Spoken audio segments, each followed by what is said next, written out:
Hello everyone and welcome to my Cyberpunk 2077 review.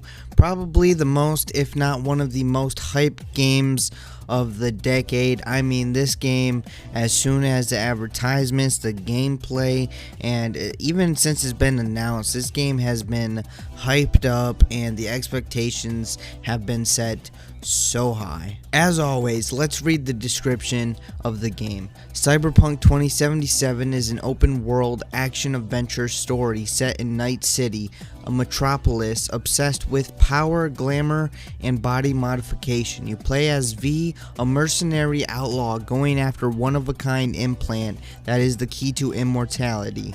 The description doesn't really give you that much, but it does a good enough job to tell you, what the main stuff in the game is going to be about, and without spoiling anything or giving you too much information. Also, I want to put in a little disclaimer right here that if I miss something in this game or if I forget to talk about something, forgive me, because there is a lot to this game and I'm probably going to miss at least one thing. Alright, so let's move on to the gameplay, because this is going to be the biggest section in the review with the most stuff to go through. Let's start with the different types of missions that you can do. The first type of mission is main story missions. Then you got side story missions, which are basically parts of the story that you can experience. They're not essential, but you can experience more of the story with the side characters.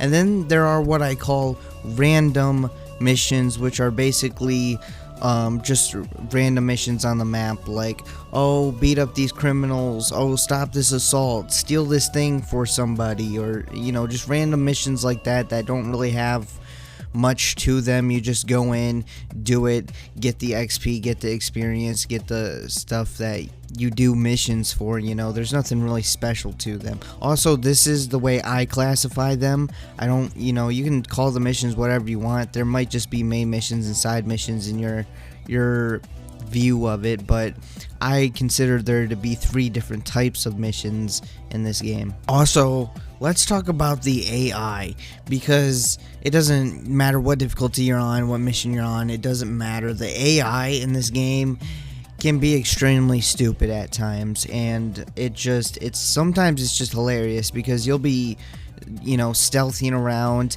and you could kill somebody right in front of one of the enemies and they won't notice, but other times they'll see you through walls, or like you'll be crouching behind something and then they'll see you through that little thin like metal railing, whatever. I don't know, it's like railing, but it's kind of like a thin metal wall. I don't really know what to call it, but sometimes they'll see you through that, but other times they won't even see you kill the person in front of them or even walk past them. Anyways, let's move on to leveling and skills. So you have 2 types of levels. You have the main character level, which is pretty much in all your games, where you go from level 1 to whatever the max level is.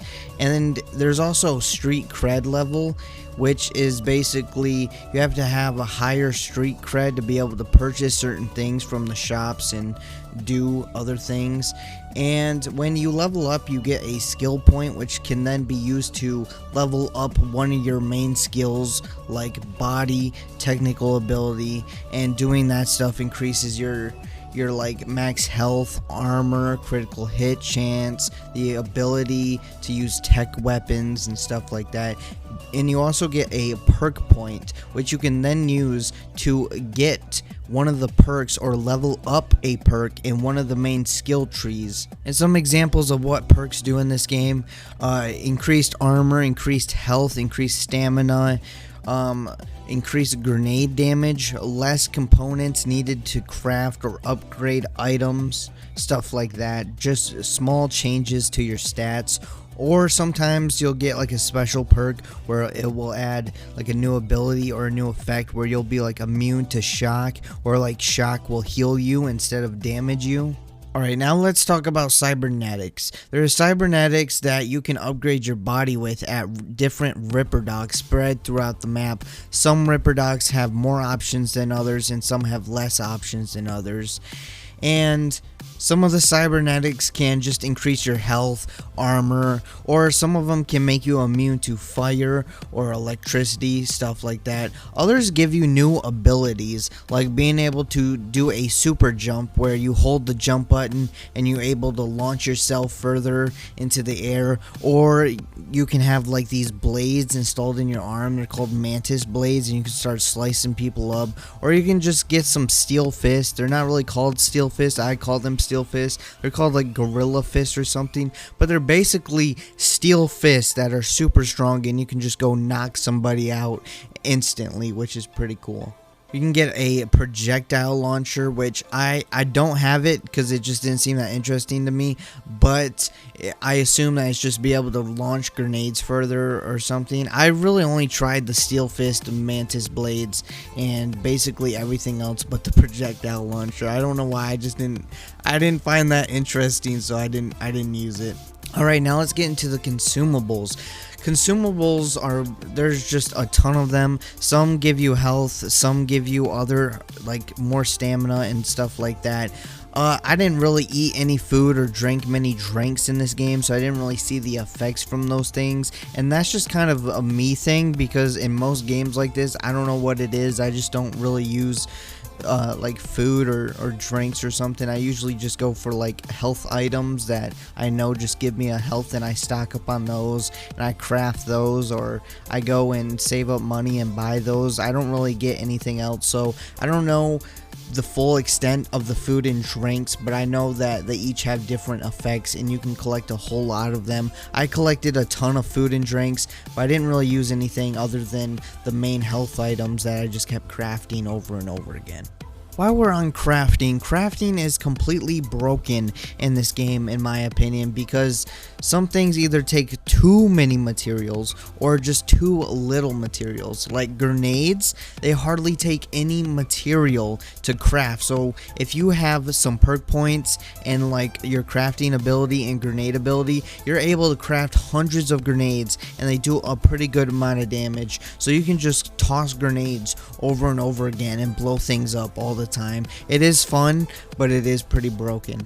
Legendary items, though, on the other hand, they take so much material to craft. They take, in my opinion, so long, and I guess it's because they're legendary, but there's just so many components that you have to have / craft to make a legendary thing.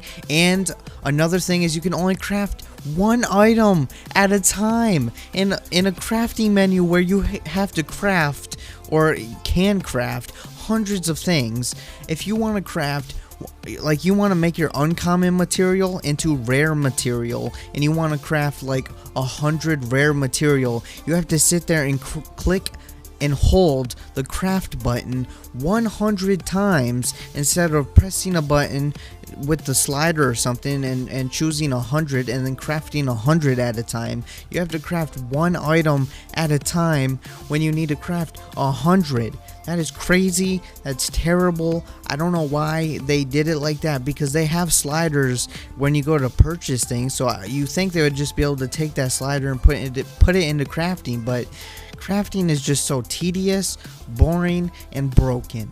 Alright, so let's get into the clothing / armor. They're basically the same thing. Your clothes is your armor. So you can have either high style, you can look cool, you can look good, or you can have high armor. Usually you can't have both because there's no like transmog or like hide items or something like that where there is in other games like this. Whatever you put on is what you're wearing. And so sometimes you can have like super high armor, but you'll just look incredibly ridiculous and crazy, and you're like, why do I look like this? And you're like, is high armor worth it? Do I want to look this ridiculous to have this high armor? But there are some legendary clothes and outfits that you can get to make your character look cool that are good at the same time.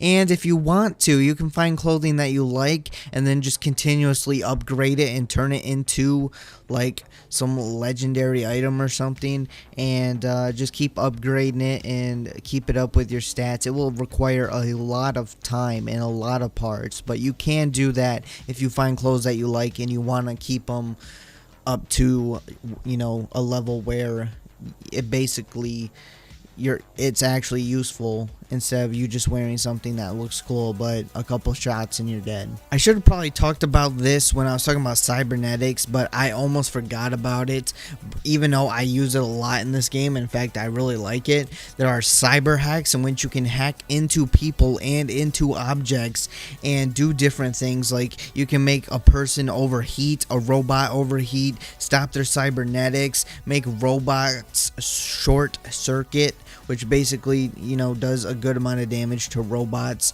Or you can just hack into a camera, take control of it, and then use a camera to hack into other people. Or you can hack into machines to distract enemies, or hack into other things and make them explode. There's a lot that you can do, and I actually quite like the hacking system. It reminds me of like Watch Dogs hacking. Not as cool as Watch Dogs hacking, but Watch Dogs Legion was such a huge disappointment for me that this game picked up where like the hacking was, and I don't know why, I just really enjoyed the hacking and stuff in this game. Alright, last but not least, let's get into the weapons. There are multiple kinds of weapons and types. There are submachine guns, assault rifles, tactical rifles, light machine guns, sniper rifles, shotguns, pistols, revolvers, shotgun pistols, swords, bats, pipes, a whole bunch of different melee weapons. I didn't really bother with those. As soon as I found the katana, I'm like, I am only using the katana if it's a melee weapon. And I tried a bat, but I didn't really care for the bat. But the katana was pretty cool, especially because you can like slice people's body parts off, and it kind of sounds like I'm insane now. Anyways, there are also different types of guns. There are smart rifles that basically have homing bullets, so if they're in your crosshair and you shoot, the bullets will automatically fly towards the enemies, and they'll like curve and stuff, and they're basically like homing missiles, but they're homing bullets. And then you also have tech guns, and fully charged tech guns can shoot through walls, and fully charged tech guns also do more damage. So if you have a really good tech gun, you might be able to shoot through walls and do some like really good damage. So those are my favorite kind of weapons. Because I have this like tech pistol. It's just so good. I'm not gonna say what it is or anything, but it's such a good pistol, and it doesn't take that long to fully charge, and it can like headshot people through walls. It's so cool. It's such a cool gun. You can also get effects on your guns like poison, shock, fire, and stuff like that. And you can also get like special effects like ricochet, where if you hit somebody, it might ricochet to another enemy and then headshot them and kill them, which is also cool because you can like shoot one person and ricochets kill another person, and then you kill two people with one bullet. It's very satisfying and very good. So, the combat in general, it's fun, and especially with messing with all the types of weapons and cyberware and hacking into people. I don't know, I find the combat and just messing around with a bunch of different stuff fun. Even when you get done, you can just mess around in the game like a little sandbox or something, mess around with vehicles, blow stuff up, and shoot things. I don't know, I found that very fun, the combat. Alright, so let's move on to the story, and I'm gonna tell you right now there's not gonna be any spoilers, so you don't even have to worry unless I accidentally put something in the background that is spoilers and I don't notice, but I doubt I'll do that. So this is gonna be spoiler free. I probably should have said that at the beginning of this video, not here, but when I talk about the story, I don't want to give any spoilers because I want you to experience it for yourself and, experience it for yourself without me spoiling anything. Anyways, let's move on to the story. There are a ton of decisions that you can make in the game that changes how your game will end, or even how your game will start. Right at the beginning, you have 3 options on how you want to start your game. I'll just let you know I chose Nomad, and I thought it was a great intro to the game in my opinion.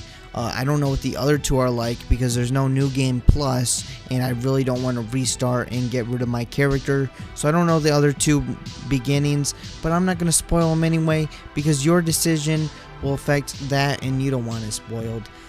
But I think really no matter what you choose at the beginning, you're going to end up replaying the same thing near the middle and possibly the end. Although in the end of the game, your decisions also affect how the game ends because there's multiple endings. I'm going to go for another ending because I beat this game and I got a certain ending that I wasn't quite happy with, so I'm going to go for another ending and see how it ends when I try to do it better. But the story overall, I enjoyed the characters. I enjoyed just going through the story and playing all the missions and stuff. Overall, I just really enjoyed the story, and it was one of the main reasons to actually play through the entire game. The game is fun, the combat is fun, the story is fun, and yeah, it's just fun. Alright, now let's get into the graphics. Now, I got a GTX 1080, so I couldn't run the game on the highest possible settings with ray tracing, but even with the game on mostly high/medium settings, I thought the game still looked good in my opinion, and I like how the city looked, especially at night with all the neon lights and the lighting and stuff. I don't know why, I just really like the look of the city, something about it. I just really like the look of the city and the outskirts, you know, the little desert outside the city, whatever you want to call it, the Badlands, whatever you want to call it. I like that too. I just like the look of this game in my opinion. Now let's get into, should you play it? Should you, play this game eventually? Basically, would I recommend this game? You probably already know what I'm gonna say, but I would recommend that you get this game. It is a whole lot of fun. If you like first-person RPG action games like this, it's probably going to be really fun and you're probably going to enjoy it. Does it live up to the hype? That I can't tell you because I was never really in that hype train until like a couple days before it released, but I wasn't really that hyped about it. In fact, at first when I seen this game, I wasn't actually that interested because I don't know, it just didn't look that interesting to me. But like maybe a week max before the game launched, I started watching videos and the trailers and stuff, and I'm like, wow, this game actually seems kind of cool. But anyways, I can't tell you if it lived up to the hype train. I'm not sure if it could even live up to the hype because it was so hyped up. The expectations were so high. I can tell you it is fun, but I'm not sure if it lived up to the expectations because they were set so high. But I definitely think the game is worth what it's asking. Now let's get into a part that most of you guys probably either didn't get to or just thought I forgot about it, and I'm not gonna forget about it. This game is incredibly buggy, glitchy. There's a whole lot of bugs, there's a whole lot of glitches. It has so many of them. Hopefully they will fix them in a patch. But to be honest, this game shouldn't have come out this buggy, especially with all the time. Maybe they needed another delay. I can say there's just so many bugs in this game.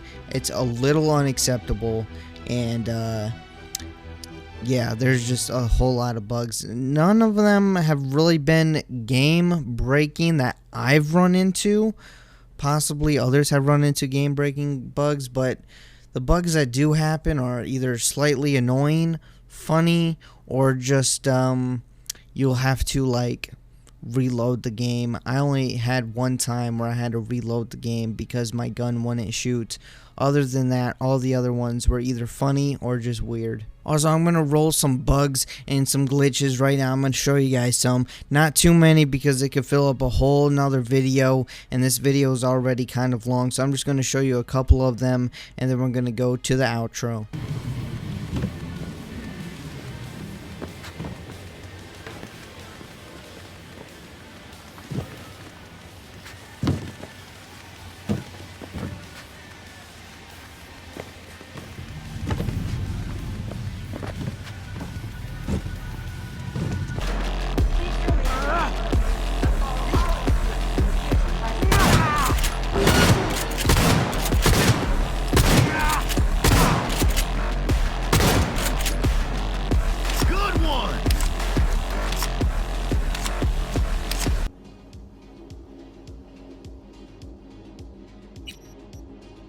Check it out, but no killing if you can help it.